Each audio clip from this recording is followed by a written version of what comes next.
inteiro em cada parte, em cada fragmento da vida que hoje está ao teu redor. Breve, leve, certo, se despede este instante, pra nunca mais pousar em tuas mãos. Tempo foge escorrendo nos dias que vão, vai seguindo os trilhos da luz. Não permitas que a vida termine sem que extraias dela todo o sabor. Deixa que a aventura de ser gente te envolva, prepara o que serás no que és. Não prenda os teus olhos nos olhares que te acusam, esquece a voz que te condenou. Eis que trago notícias do céu, Deus resolveu te fazer vencedor. Ergue os olhos, destranca a tua voz, vem receber novas vestes de luz e declara comigo a vitória de Deus. Proclama a vitória de Deus.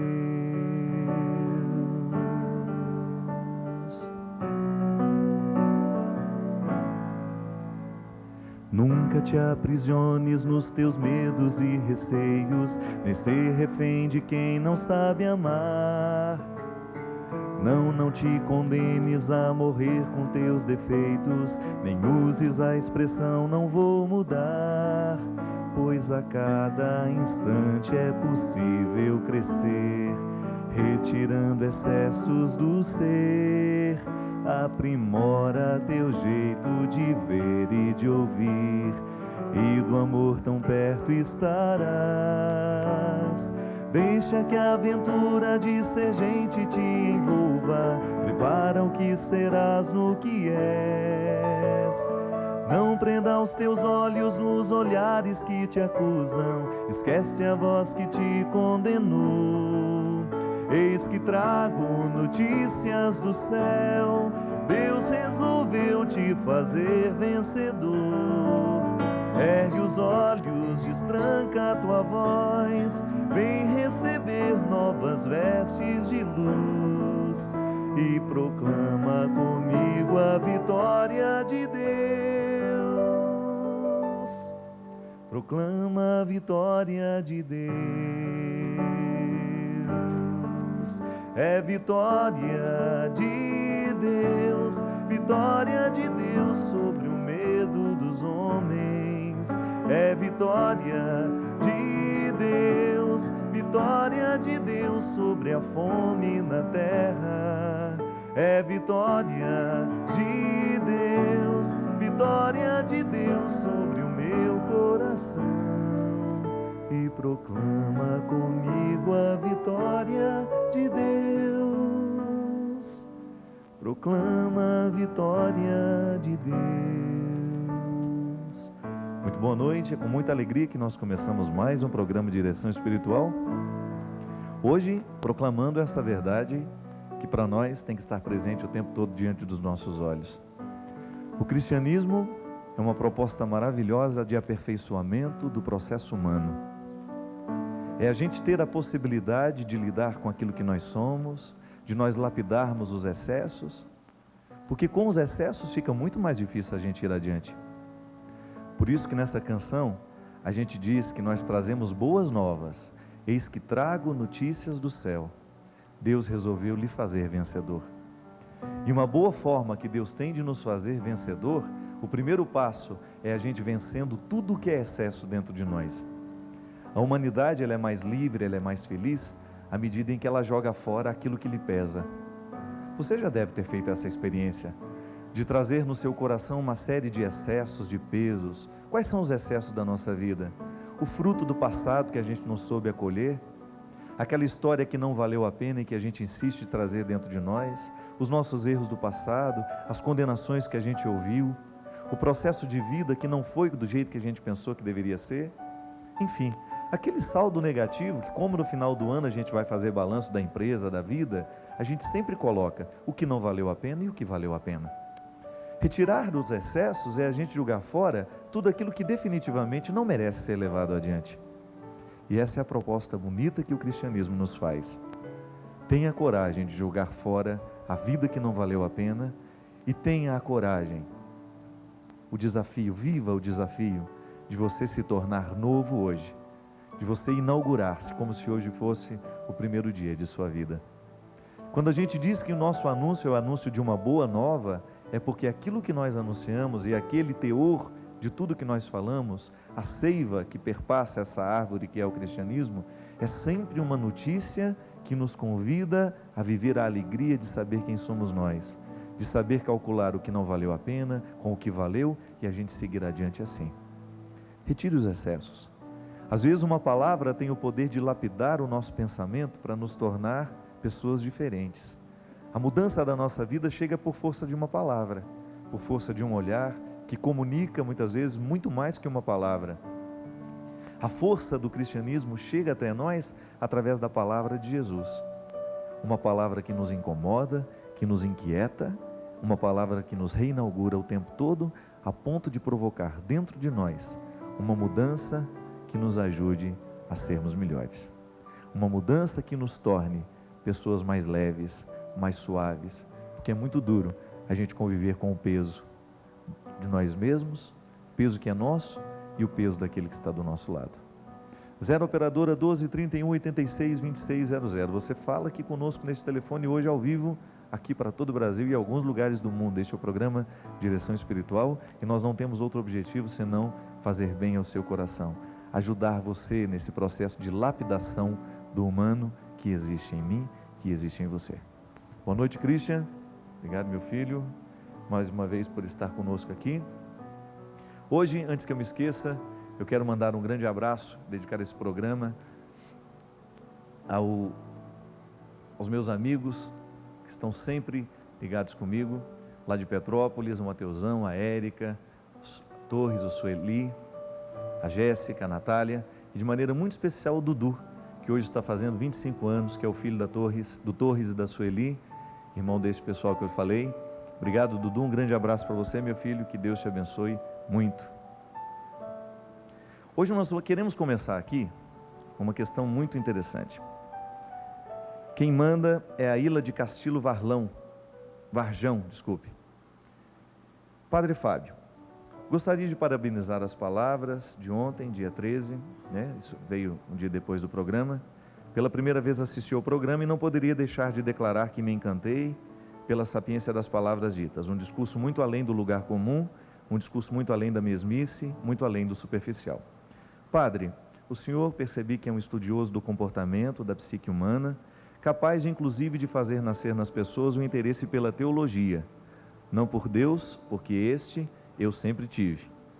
Adoraria receber alguma indicação literária da mesma profundidade, no mesmo sentido das suas palavras.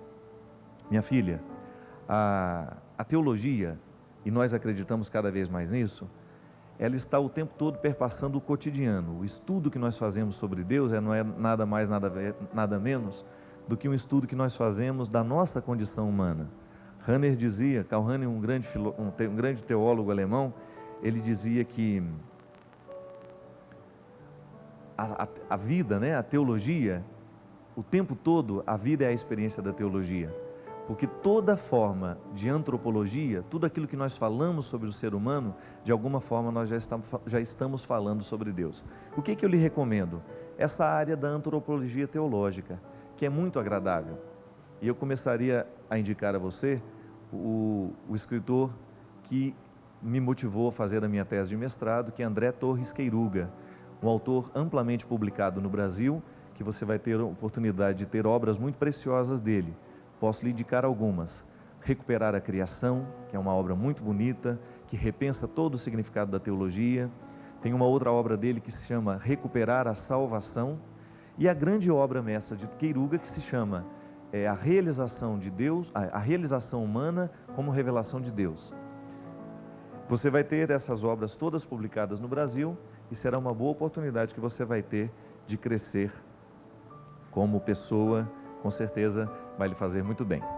Outra pergunta que também vai nessa mesma linha. Padre Fábio, meu nome é Dorival, Sou casado, tenho 31 anos, moro em Ribeirão Preto e antes de mais nada agradeço a Deus pelo seu sim, pelo seu chamado, que acaba atingindo muitos de nós, que acabamos bebendo desta água, assim como a samaritana, em busca do verdadeiro sentido da vida.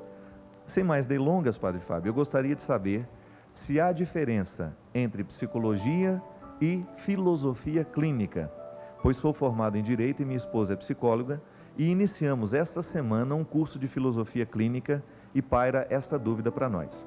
Abraço de quem vos ama muito, Dorival e Tassiana. Olha o volume. Meu amigo, a sua pergunta é muito pertinente. Hoje existe um grande movimento em torno desta que nós chamamos filosofia clínica. O que é a filosofia clínica? É uma forma de aplicação da filosofia de maneira terapêutica. Todo o processo da psicologia, todas as correntes da psicologia estão sempre a serviço de indicar um caminho terapêutico, e aí são as diversas abordagens. Você sabe disso, a gente sabe disso, nós já ouvimos falar muitos nomes de linhas psicológicas que trabalham com abordagens diferentes do processo humano. Toda a psicologia tem sempre o desejo, o objetivo de fazer o ser humano viver melhor, isto é, curar um pouquinho dos processos de neuroses, né? Fazer o ser humano ser mais ajustado na vida. A psicologia tem o poder de nos fazer perder o medo, de controlar os nossos medos. A psicologia tem o poder de nos fazer, quando bem aplicada, né, uma boa terapia, ela tem o poder de nos fazer descobrir as nossas capacidades, a gente abandonar os nossos complexos de inferioridades, a gente esquecer um pouquinho os nossos traumas, a gente começar a valorizar um pouquinho mais o que a gente é. Uma boa psicologia aplicada faz justamente isso. E essa psicologia, ela está sempre ligada a uma corrente de pensamento, que também já tem uma filosofia aí por trás, que faz com que aquela escola tenha um método de trabalhar o processo pelo qual se quer levar o ser humano a este crescimento. Quando nós temos a filosofia clínica, nós temos uma proposta diferente. É claro que no momento que nós tratamos de filosofia clínica, nós estamos tentando descobrir como é que o pensamento, e disso se ocupa a filosofia, né? Tanto é que o termo filosofia significa o amigo do conhecimento. O filósofo é aquele homem, aquela mulher, o ser humano que é amigo do conhecimento. É aquele que não paira no senso comum, é aquele que não se acostuma com as respostas prontas, com as respostas fáceis. Ele está sempre investigando o profundo da realidade. Até naquele livro, O Mundo de Sofia, né, tem uma comparação bonita logo no início do livro, dizendo que a filosofia poderia ser comparada a um cachorro. Ali, no cachorro, você tem, no pelo, digamos assim, ali perto da primeira plumagem do cachorro, digamos que você tivesse um mundo, aquele mais profundo, e você vai criando essas camadas de mundo, como se você pudesse chegar então ao topo do pelo desse cachorro, e aquelas pessoas, poderíamos dizer assim, são aquelas que têm uma visão mais ampla, são aquelas que conseguem viver a vida, conseguem fazer a experiência da vida com um pouquinho mais de profundidade. Elas não se acostumam a viver com a superfície, elas têm uma visão mais ampla porque elas vêm do fundo e atingem uma superfície que já passou pela profundidade. Não é o pensamento artificial, superficial, desculpe, artificial não, superficial. A filosofia é um jeito profundo de pensar a vida. E às vezes nós achamos que a filosofia é só para os outros, que são os filósofos. Não, a filosofia é para todos nós o tempo todo e ela nos ajuda a viver. A filosofia clínica é uma proposta de fazer com que essa capacidade de pensar profundo, de sair da superfície, de atingir a profundidade, possa ajudar o ser humano a encontrar-se consigo mesmo e a deixar de lado aquilo que muitas vezes é o excesso, como a gente dizia no início do programa. Muitas vezes nós sofremos porque a gente não sabe pensar. Muitas vezes a gênese do sofrimento humano é a nossa burrice. Já observou isso? Que às vezes você sofre porque você está sendo burro naquela hora, porque você não está conseguindo ver a situação com um pouco mais de clareza. Não é assim? Tanto é que às vezes uma pessoa vem nos dar um conselho. O que é o conselho? Muitas vezes é uma intervenção terapêutica, até mesmo filosófica, de alguém que foi capaz de pensar um pouquinho melhor aquela situação para nos ajudar. Eu atualmente estou até lendo um livro de filosofia clínica que se chama Pergunte a Platão. É o mesmo autor daquele livro mais Platão, menos Prozac. Esse autor, um norte-americano, ele trabalha justamente nessa perspectiva. Ele acredita que a filosofia ela carrega em si o poder de nos ajudar a viver melhor, porque, segundo ele, e toda essa corrente da filosofia clínica acredita justamente nisso, que o pensamento bem articulado, ele é capaz de nos livrar dos nossos problemas mais cotidianos. Por quê? Porque ele nos ajuda a descobrir o que é problema e o que não é. Porque muitas vezes, minha gente, nós sofremos com coisas bobas. Neste livro, por exemplo, há uma diferenciação entre aquilo que é dano e entre aquilo que é uma ofensa. Se você recebe uma ofensa, não significa que aquela pessoa lhe causou um dano. Porque a ofensa é uma coisa que vem de fora e você aceita se você quiser ou não. Não é verdade? Diferente de alguém pisar no seu pé. Quando alguém pisa no nosso pé, o que a gente sofre? Uma ofensa ou um dano? A gente sofre um dano, porque alguma coisa do nosso corpo foi machucado por outro. Diferente de uma ofensa. A ofensa, ela não tem o poder de me causar dano se assim eu não quiser. Esse é um jeito de pensar.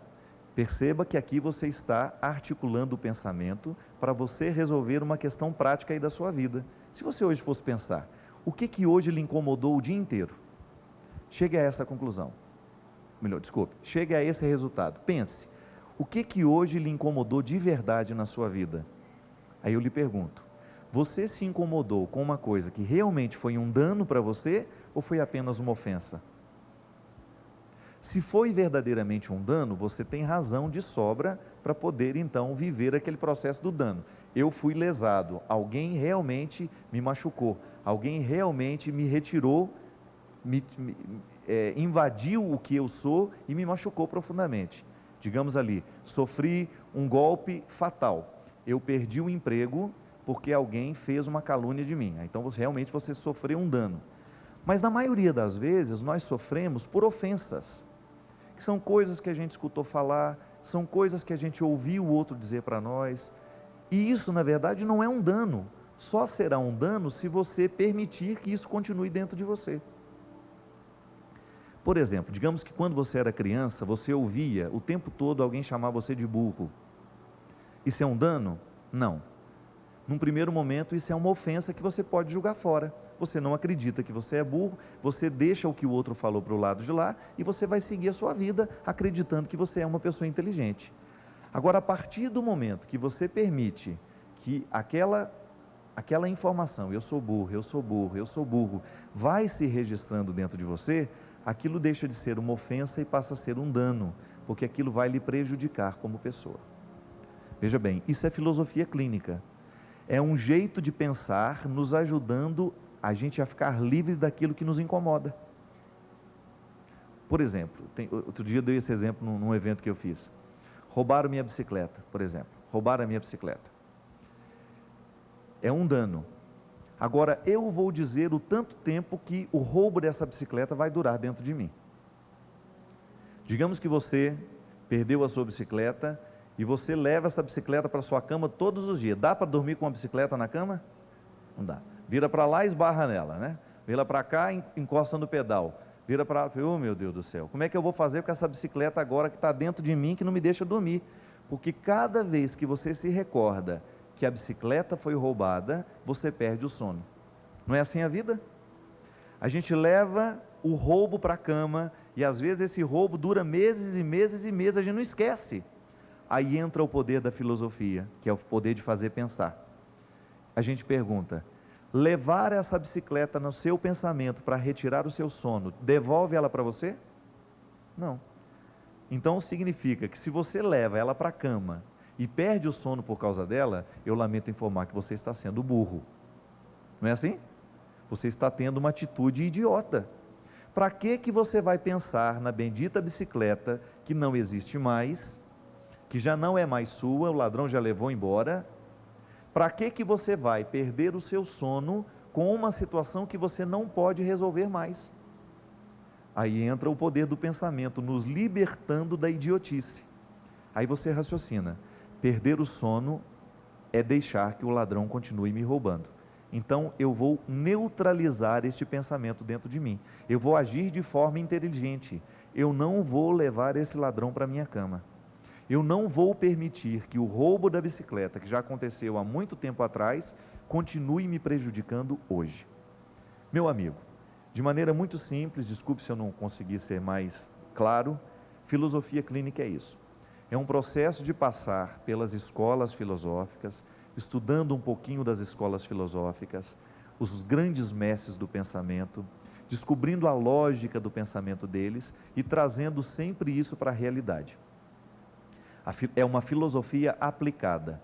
Então você vai começar a entender o seu processo humano a partir da filosofia. A filosofia é um instrumental para nos libertar daquilo que nos prejudica hoje na vida. Uma forma, uma arma, um instrumento simples é você começar a descobrir se na verdade você está perdendo o seu sono com alguma coisa que você pode modificar. Porque se você pode modificar, amanhã cedo você vai tomar a primeira atitude do dia, vai ser para resolver essa situação. Mas se você sabe que não vai poder resolver, então retire isso da sua cabeça. Ocupe a sua mente de outro pensamento, porque você vai sofrer por uma causa que não vale mais a pena. É uma atitude muitas vezes burra. E a gente sabe muito bem disso. Está cheio de gente aqui hoje. Um pouco do que o Padre Rufus faz com vocês, faz conosco, né? No momento em que ele prega, no momento em que ele nos propõe a cura interior, o que ele está fazendo? Justamente nos propondo um processo de reconciliação com a gente mesmo. Para que você vai continuar se maltratando desse jeito? Para que você vai continuar estendendo esse sofrimento terrível na sua vida, se sofrer por isso não resolve mais nada? Minha gente, nós precisamos saber distinguir, porque muitas vezes nós somos muito infelizes por causa disso. A gente sofre por coisas que não resolve sofrer. Uma coisa é você sofrer por uma causa e você lutar por ela, e você sentir que o seu sofrimento é redentor. Ele lhe ajuda a alcançar um resultado. Agora, se você percebe que você está sofrendo só para ficar amargurado, então você está precisando ser curado aqui, na sua cabeça. Cura interior, a gente diz que acontece no coração, mas não é no coração não. Quem manda em tudo é a cabeça, é a mente, é o cérebro. E quando a gente tem uma proposta assim de fazer pensar, de você começar a ultrapassar o limite do convencional, por exemplo, preconceito. Preconceito é sempre uma postura burra. Porque o que é o preconceito? É aquilo que vem antes do conceito. Isto é uma mesa, mas eu acho que isso aqui é uma cadeira. O preconceituoso, ele sempre acha, ele nunca sabe. E o pior que ele diz que sabe o que ele acha. Preconceito é quando você olha para uma pessoa, eu não gosto daquela pessoa não. Por quê? Não sei, não gosto. Não é assim? O preconceito é um jeito burro de enxergar o mundo. O preconceito é um jeito mesquinho de enxergar as pessoas. Agora, se você é livre para enxergar o outro como ele é, para dar tempo para ele se mostrar para você, aí você é uma pessoa diferente no mundo. Você não vai ficar parado na visão comum, que é muito própria do mundo de hoje. O mundo é muito preconceituoso. O mundo olha, de repente, uma pessoa vestida diferente e já vai dizendo que aquela pessoa não presta porque ela está vestida daquele jeito. Meu Deus do céu. É uma atitude de burrice. A gente primeiro precisa se aproximar das pessoas, a gente precisa ter um contato com o coração dela, a gente precisa saber o que ela pensa, o que ela acredita, como ela age, para depois a gente dizer que conhece. Para depois a gente poder dizer que realmente a gente sabe quem é aquela pessoa. Caso contrário, não, eu só já vi por aí, eu não sei dizer quem é. Você tem até todo o direito de dizer, não tenho simpatia por ela. Isso é um direito que você tem. Agora, dizer que você conhece sem conhecer, isso é preconceito. Ter antipatia, ter simpatia, é um processo natural do humano. Isso a gente não tem como fugir. Agora, o que a gente faz da simpatia ou da antipatia, aí isso é preconceito. O preconceito não é só com coisas ruins não, viu? Às vezes nós olhamos para o outro, achamos que ele é a pessoa mais perfeita do mundo. Isso também é preconceito. Quando você idealiza o outro e acha que ele é a pessoa mais maravilhosa que apareceu na sua vida, isso é preconceito, porque na verdade você está enxergando aquilo que ele não é. Você está fazendo uma projeção do outro. Isso tudo é forma de pensar. Por isso que eu sempre digo, nós precisamos correr atrás de uma religião que nos torne cada vez mais inteligentes. Nós precisamos ser adeptos de uma religião que nos propõe a fé pela força do bom senso. A fé, ela está sempre grudada no bom senso. Eu tenho fé que Deus me protege, mas eu olho para todos os lados da rua antes de atravessar. Não é assim? Isso é uma fé inteligente. Deus me protege, sai atravessando a rua. Não. A fé requer bom senso. Eu acredito que Deus me protege, mas eu ainda continuo olhando para os dois lados da rua antes de atravessar. Esse é um jeito inteligente de a gente acreditar em Deus. Nós vamos para um rápido intervalo. Você continua ligando. 0 operadora 12 31 86 26 00. Estamos de volta com o programa Direção Espiritual. Obrigado você que está ligando. Continue. 0 operadora 12 31 86 26 00. Um prazer imenso a gente poder ter a sua participação sempre aqui. Escreva, mande para nós seu e-mail. Os endereços aparecem aí na sua tela. A sua participação é que faz com que a gente tenha temas aqui para apresentar, para continuar levando o programa Direção Espiritual. Gosto de dizer sempre, a matéria-prima do nosso programa é a sua vida, é a sua coragem de nos contar aquilo que lhe faz feliz, aquilo que lhe entristece, né?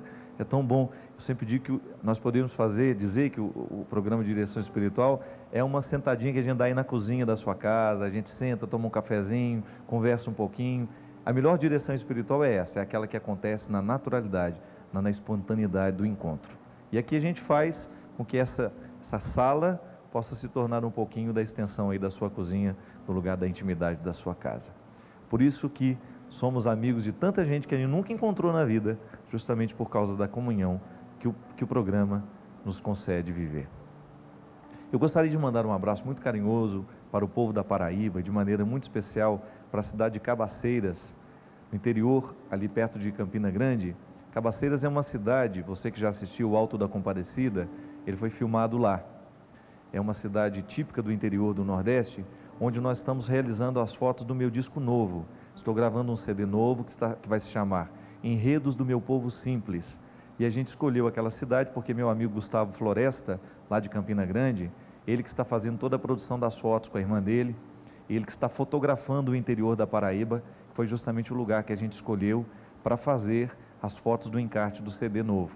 E eu quero agradecer, o Gustavo falou que ele foi muito bem recebido, o povo de Cabaceiras colaborou para deixar tirar as fotos. Quero mandar um grande abraço a todos vocês, de maneira muito carinhosa ao Gustavo, pelo carinho com que ele está realizando esse trabalho, pela amizade dele, sempre uma alegria.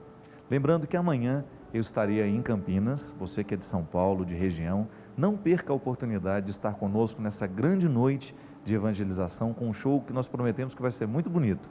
Muita presença de Deus, a partir das 20 horas, lá no ginásio do Guarani, em Campinas. Você que é de Campinas e região, faça aí a sua caravana, esteja conosco lá. É uma realização da Canção Nova e você é o nosso convidado.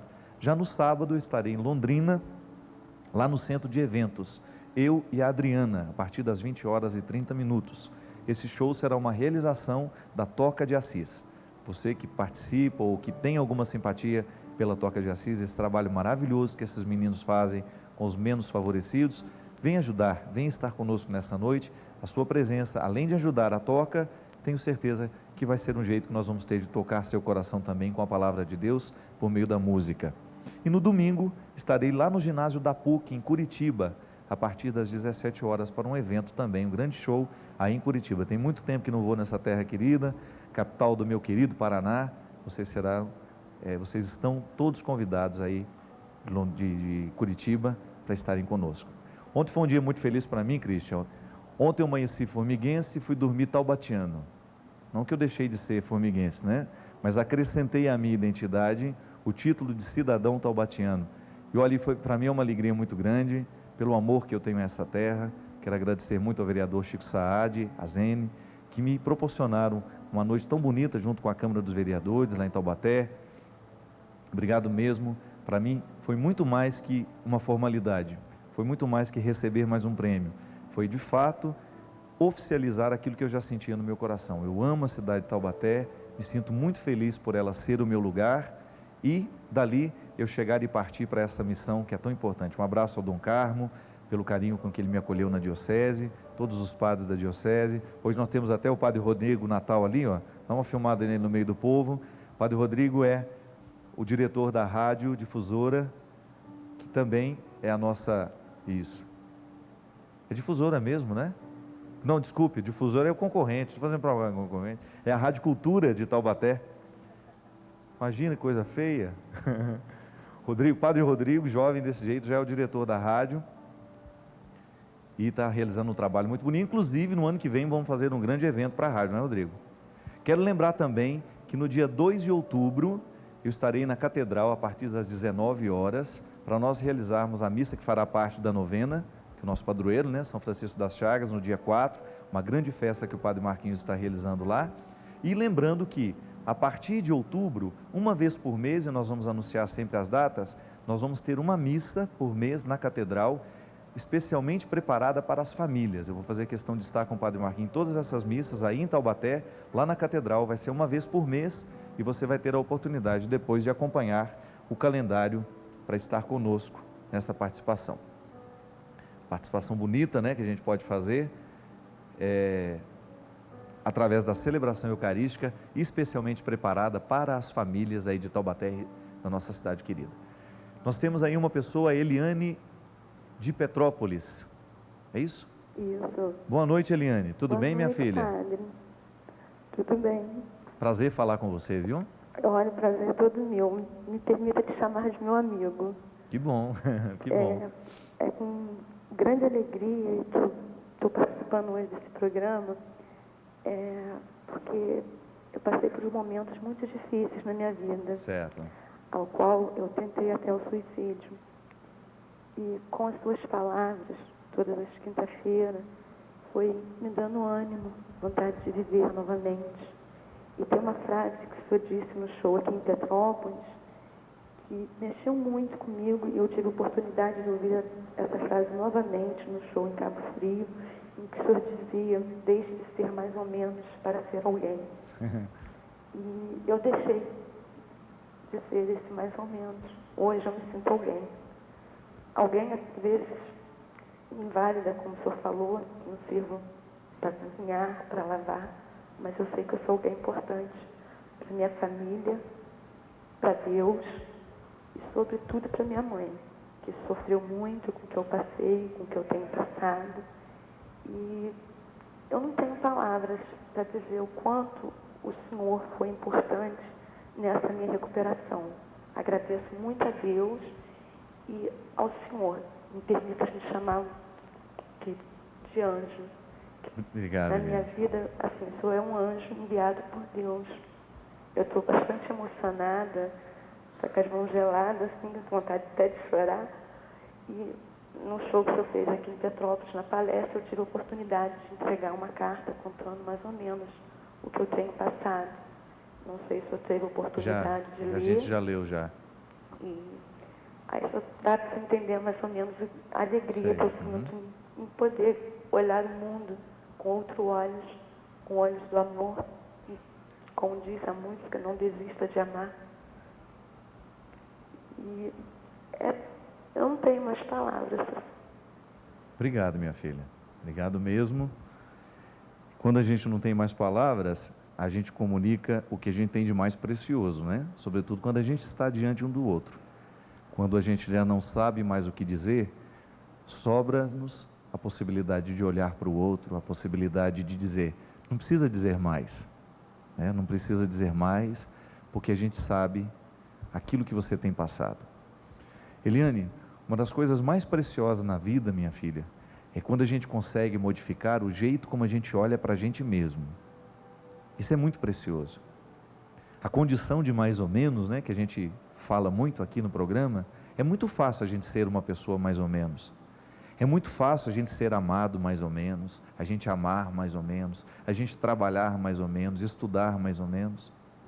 E o pior de tudo, minha filha, é muito fácil a gente também se conhecer mais ou menos. É muito fácil a gente cair naquele lugar comum que é próprio do mundo de hoje, onde as pessoas não investigam muito as propriedades do próprio coração, e perceber que quando a gente não tem essa capacidade de ir um pouquinho mais fundo dentro de nós, a gente vira mais ou menos mesmo. Eu sei o que você enfrenta na vida, sei que não é fácil, você precisa se reinventar como pessoa todos os dias, Você precisa cuidar da sua vida de um jeito diferente, porque a vida é esse limite tênue, né? Que precisa o tempo todo de cuidado, a gente sabe disso, mas no seu caso de maneira ainda mais especial. Mas isso é aí que está o mais precioso, minha filha. É você descobrir que porque a sua vida precisa de um cuidado maior, você também descobre um significado maior para continuar cuidando dela. Porque quando está tudo muito bem dentro de nós, a gente corre o risco de nem perceber o quanto que é bom cuidar da vida. Quando as coisas estão todas muito organizadas na nossa vida, a gente corre o risco de se acostumar com ela. E aí é o grande problema, é o grande desafio, e é justamente aí que a gente se transforma em pessoas mais ou menos. Por incrível que pareça, a gente só cresce no momento em que a gente é desinstalado, que a gente recebe uma notícia que nos deixa, como hoje uma pessoa está dizendo aqui, que recebeu a notícia do câncer do pai e da mãe na mesma semana. Triste demais. Você já imaginou o que é isso? Você já imaginou o que é você acordar com seus pais saudáveis e depois você ir dormir sabendo que ele e que ela, o pai e a mãe, estão com câncer? É o caso da Aretusa. Uma situação tristíssima. De vez em quando entram algumas notícias dentro de nós, algumas palavras dentro de nós, que elas têm o poder de provocar dentro de nós um caos. Já dizia o poeta, o filósofo Nietzsche, né? E olha que ele nem acreditava em Deus. Ele dizia assim: é preciso a gente ter um caos dentro de si, para que a gente seja capaz de dar à luz a uma estrela cintilante. É verdade. Muitas vezes as estrelas, elas nascem no momento da nossa escuridão. Porque como é que você percebe que a estrela está no céu? É na hora que que o sol está brilhando? Você percebe as estrelas no céu no momento que o céu está claro? Não, o que precisa acontecer? Anoitecer. Somente depois que anoitece, que os nossos olhos vão ser capazes de perceber as estrelas que sempre estiveram lá. Quando a gente é criança, a mãe fala: nessa hora, os anjos estão tudo começando a acender as estrelas, pondo fogo nas estrelas. E a gente bobo acreditava. A gente achava que durante o dia elas não existiam, que depois tinham os anjos responsáveis por acender as estrelas. A vida é assim, minha filha. Muitas vezes, para nós percebermos as estrelas que estão no nosso céu, a gente vai ter que mergulhar na escuridão. Quantas vezes você já passou por isso? Você que não é a Eliane, mas você que está me ouvindo agora e que de repente se identifica com a história da Eliane. Quantas vezes você também não passou por essa experiência? Quantas vezes você experimentou na carne a escuridão da vida, de você não ter mais significado para nada, e de repente uma luz se acende e você descobre dentro de você aquilo que você não sabia que existia. Da mesma maneira como nós corremos o risco de olhar para o céu cheio de sol e não saber que lá existem estrelas. A nossa humanidade é assim. Se a gente não se desafia para prestar atenção no momento da escuridão, a gente corre o risco de morrer sem saber que possuía estrelas.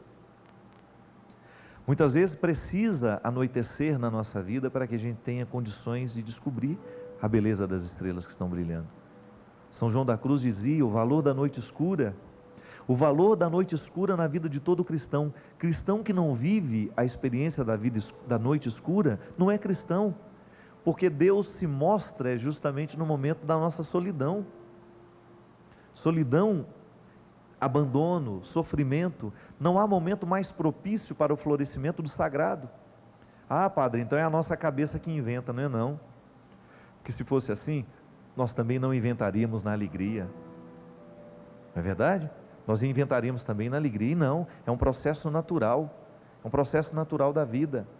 Joseph Campbell, um dos maiores especialistas em mito no mundo, um norte-americano, professor gabaritado, que falou a vida inteira sobre a força do mito nas culturas. Em nenhum momento ele professou a fé em Deus.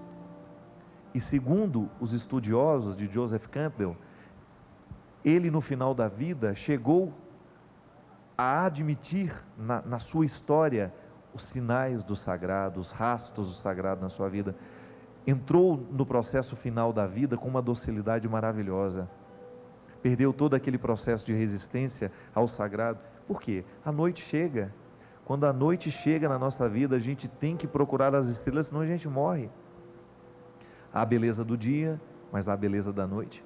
E esse é o processo, minha gente. E entra mais uma vez aqui a inteligência, a nossa capacidade de começar a dizer: neste momento em que é noite na minha vida, em que eu não tenho mais o sol, eu tenho que ser capaz de descobrir onde é que as estrelas estão brilhando.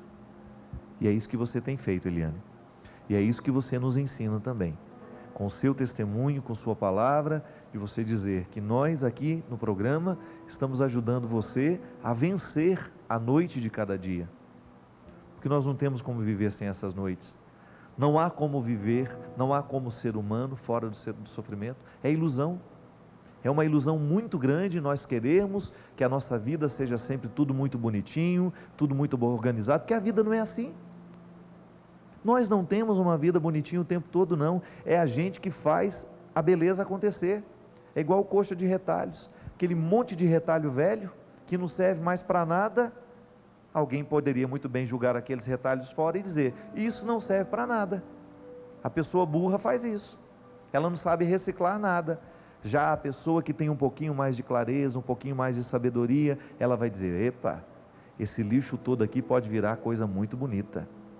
A reciclagem nasce justamente deste momento. Eu tenho que fazer alguma coisa com isso.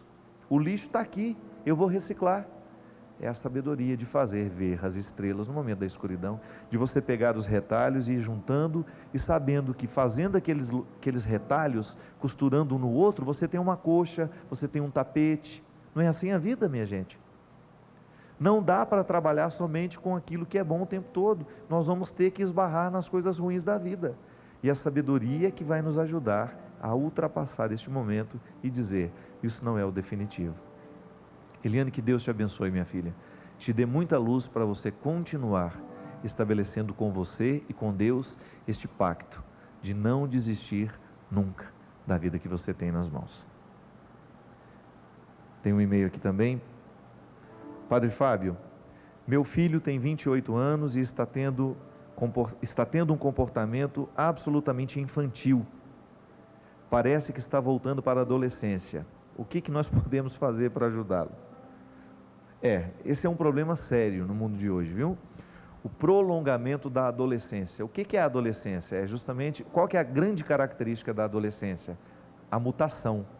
Não sou mais a criança que eu era, mas também ainda não sou o adulto que eu vou ser. Aí, nesse processo de transição da criança para o adulto, eu passo pela adolescência. Por isso que tem todo aquele desequilíbrio hormonal, a gente fica com a cara cheia de espinha, a voz uma hora está, não é assim? As meninas começam a ficar mocinhas, tudo está diferente. E fica trancado dentro do quarto o dia inteiro, aborrecido, né? Quero falar com ninguém. Adolescente é tudo revoltado na maioria das vezes, né? Gosta de contestar, nada do que você gosta ele vai gostar também, tudo ele vai se opor. É um processo natural, gente, não sabe quem ele é. Ele está modificado e ele ainda não conseguiu saber quem ele é. Veja bem, essa fase é a fase da instabilidade. Ele amanhece querendo ser médico, ele vai dormir querendo ser aviador, ele amanhece no outro dia querendo ser advogado, vai dormir sendo contabilista, e assim vai, não é verdade? Você que tem filho adolescente, cada hora quer uma coisa. Passa por tudo. E felizmente essa fase passa. Porque se não passasse, ninguém iria casar, ninguém iria amar para a vida inteira, ninguém iria ter uma profissão, ninguém iria se dedicar do início até o fim num processo, de uma situação, ia viver a instabilidade, ia ficar nessa moleza que é própria dessa transição. O adolescente não tem culpa dele estar nesta mudança, são os hormônios, gente. Quem manda em nós são os hormônios. Para você ficar feliz, você produz hormônio, para você ficar bravo, você tem um hormônio que te faz ficar bravo, para você crescer, você tem um hormônio que te faz crescer, para você dormir, você tem um hormônio que te faz dormir, para acordar, tem hormônio que faz acordar. A vida é hormônio o tempo todo, sendo descarregado. Por isso que a gente tem que comer de 3 em 3 horas, você sabia disso? Para emagrecer. Se a gente tem uma regularidade na alimentação, olha que coisa fantástica. A regularidade da alimentação de 3 em 3 horas faz com que a descarga hormonal que acontece nesse intervalo de tempo, ela possa agir favorável a você. O adolescente, ele tem toda essa desordem. Tudo isso está desordenado dentro dele. Então ele não consegue ser estável. Ele não consegue manter uma decisão até o fim. O prolongamento da adolescência é quando nós não saímos, ou até mesmo por um momento a gente sai desse processo, e depois a gente começa a viver essas instabilidades que são próprias da adolescência. Aí você tem homem de 40, de 50, de 60, não importa a idade, mulheres que estão voltando à adolescência, porque justamente o mundo nos infantiliza demais. As estruturas sociais que nós vivemos, elas são terríveis nesse aspecto. Nós temos uma literatura absolutamente infantil, sendo publicada cada vez mais, e literatura de banca, eu digo, jornais, revistas, que nos infantilizam, que nos retiram da nossa vida, que nos coloca prestando atenção na vida dos outros, nos desfocam, a gente fica desfocado o tempo todo. Veja a programação muitas vezes da televisão à tarde, é aquela pessoa que fica o tempo todo, o que aconteceu na novela das 8, como é que foi feita aquela filmagem, o que a mulher vai fazer, o que vai acontecer. Pelo amor de Deus, junta 3, 4 marmanjos para ficar discutindo o que vai acontecer na novela, e a gente fica lá 3, 4 horas assistindo isso. Ou então depois você vê toda uma programação expondo os problemas dos outros, como se aquilo fosse um atrativo, né? Uma programação de qualidade. Leva lá, eu não dou certo com meu marido, e vai para a televisão para discutir isso. Enfim, o processo de infantilização está o tempo todo, porque por mais que você pense que você não se deixa influenciar por isso, a gente se deixa influenciar sim. Quando a gente fica entretido, né? Entretido com essas banalidades, a gente deixa de cuidar da nossa vida. Infantilidade, esse processo da adolescência prolongada, é a gente justamente não querer a responsabilidade da vida.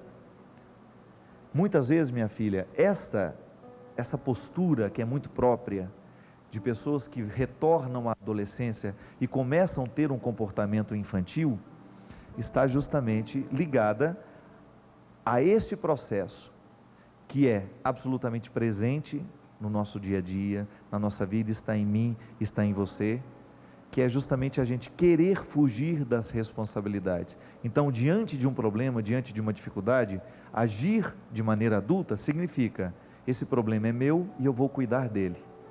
Agir de forma irresponsável, adolescente, infantil, sei lá, é você dizer: eu não tenho nada com isso, eu não vou fazer nada, deixa assim mesmo, está ótimo. Não, é aquela velha história, eu não estou nem aí. Não tinha uma música que cantava isso o tempo todo? Tô nem aí, tô nem aí. É bem isso mesmo, não está nem aí não. Não quer nem saber do problema. Inclusive a Veja trouxe uma reportagem muito interessante, há umas 2 semanas atrás, a respeito do prolongamento da adolescência na vida dos homens. Tratou especificamente dos homens. Não, falou das mulheres também, mas a grande maioria que foi retratada ali foi justamente a história de homens que aos 40 anos ainda estão indo para as baladas como se fossem meninos de 18, 20 anos, que ainda não conseguiram estabelecer um relacionamento duradouro com ninguém, cada dia fica com uma, enfim, tem um comportamento que não é próprio de um homem de 40 anos. Um homem de 40 anos, ele já está muito mais centrado na vida do que aquele que tem 20, não é verdade? Processo histórico. Mesmo porque vai um dia, esse povo muito baladeiro, você escuta deles, é confissão: não aguento mais isso. Isso é fase passageira, isso é temporário na nossa vida. Você muda o seu jeito de se divertir. No início você gosta daquela balada barulhenta, daquela montoeira de gente. Depois você começa a perceber que você já está preferindo um barzinho, onde você pode conversar melhor com seus amigos, até o dia que você vai para uma gafieira. Na hora que você chegou na gafieira, meu amigo, você já cruzou o Cabo da Boa Esperança. Gosta de bolero, né? Tango. Enfim, é a fase da vida. São os processos que a gente vai vivendo que vão diferenciando justamente, vão mostrando que nós não somos mais aquelas mesmas pessoas de antes. A coisa melhor que tem é quando a gente encontra com o outro, fala: nossa, como você está diferente, mas para melhor. Como você amadureceu. É ótimo ouvir isso, não é verdade? Triste de você olhar: nossa, gente, continua do mesmo jeito. Mudou nada. Significa que nós não estamos deixando a vida nos amadurecer. Olha, todos nós estamos sujeitos ao problema da adolescência prolongada, viu? Não é só o filho da mulher ali não. Eu estou com esse problema, você pode ter esse problema, quando a gente descobre que às vezes a gente corre sim da responsabilidade e a gente quer ser eternamente aquele menininho que precisa ser cuidado. Não. Uma das características da maturidade é justamente que no início, quando a gente é criança, nós precisamos todas as atenções voltadas para nós. Um dos aspectos que indicam que a pessoa amadureceu é quando ela deixa de ser o foco e ela começa a prestar atenção um pouco mais nos outros. Este é um bom sinal para nós identificarmos que a gente amadureceu. É o que eu desejo, que você possa descobrir hoje, antes de dormir, que você faça aí o seu balanço para saber onde é que você está neste processo de maturidade. O que é que você tem feito da sua vida? Como é que você tem cultivado seu coração? Como é que você tem se portado na vida? Será que você já assumiu a responsabilidade que você precisava assumir diante da sua família, diante dos seus amigos, diante do seu trabalho?